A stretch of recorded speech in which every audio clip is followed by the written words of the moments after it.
Kehidupan yang berkualiti adalah bergantung pada persekitaran kita. Dari itu, di persekitaran manakah yang anda fikirkan lebih tercemar? Di kawasan terbuka atau di dalam bangunan? Alam semula jadi mempunyai cara yang unik untuk membersihkan udara di persekitarannya melalui angin, hujan, matahari dan juga embun pagi. Manakala di kawasan terlindung atau bangunan, kita terpaksa bergantung pada diri sendiri. Pada puratanya, kita menghabiskan 90% masa kita di dalam bangunan dan 60% darinya adalah di rumah.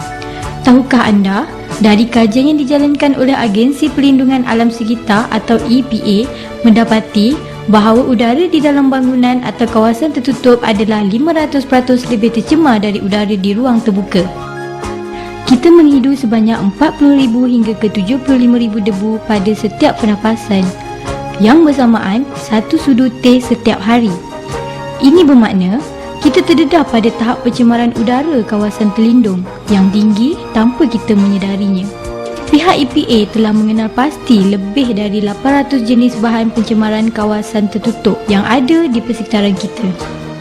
Sewaktu kita melakukan aktiviti harian, kita adalah sentiasa terdedah pada bahan pencemaran biologi dan juga kimia. Kebanyakan darinya boleh membahayakan kesihatan sehingga menyebabkan kematian. Hama adalah merupakan sejenis organisma mikroskopik yang mampu hidup dan membiak di mana saja debu dan habuk berada.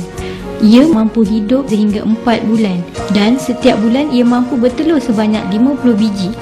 Ia hidup di kawasan katil, bangku, pemaidani, patung mainan dan pakaian lama. Sebuah tilam dengan mudah boleh menampung 5 hingga 10 juta hama.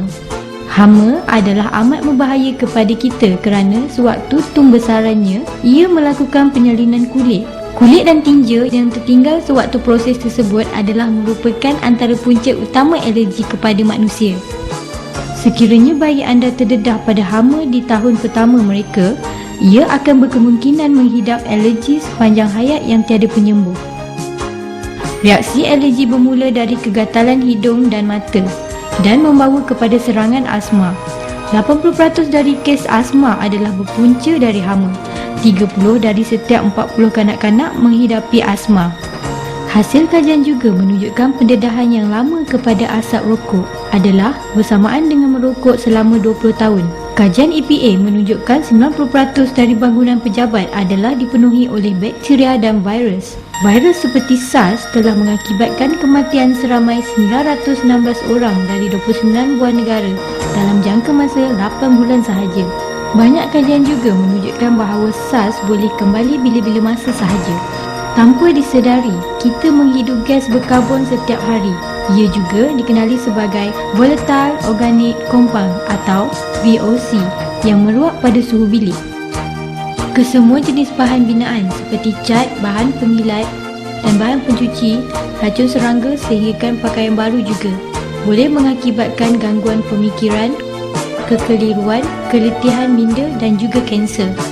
Bahan pencemaran lain ialah seperti moth, polen dan allergen yang dilihat sama berbahaya seperti perokok pasif yang membawa kepada rinitis dan asma. Oleh itu, setiap ahli keluarga adalah terdedah kepada bahan pencemaran ini. Untuk membersihkan udara di rumah anda memerlukan alat penyaring udara berteknologi terkini. Shin-Yes, penjana udara kesihatan.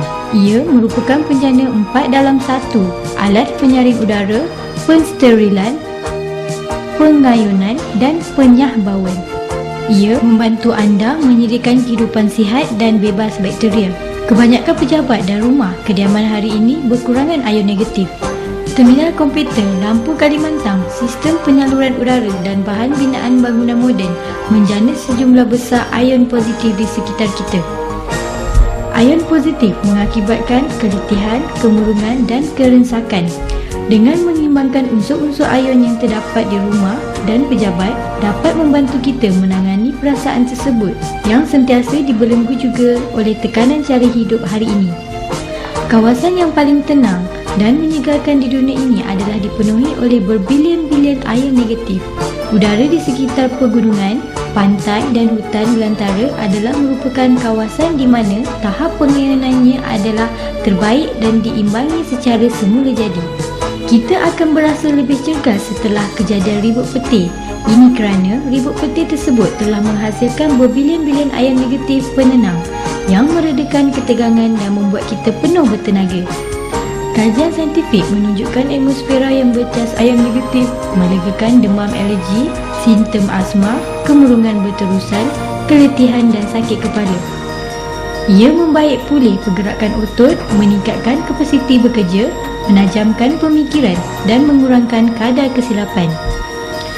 Penyaring udara Synesh merupakan sebuah pengumpul habuk bervoltan tinggi dan alat pengayunan elektronik yang unik untuk menjana ion negatif dan ozon.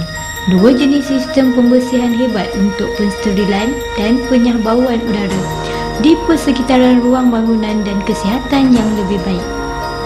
Bukan seperti produk penyaringan udara yang lain, alat penyaringan udara Synesh menggunakan peluli tahan karat sebagai penyerap habuk elektrostatik untuk mengumpul habuk serta debu dan mengelakkan kesan hitam di dinding, di mana penyaringan udara jenama lain akan meninggalkan sisa-sisa dan kesan hitam pada permukaan dinding yang berjarak beberapa kaki darinya.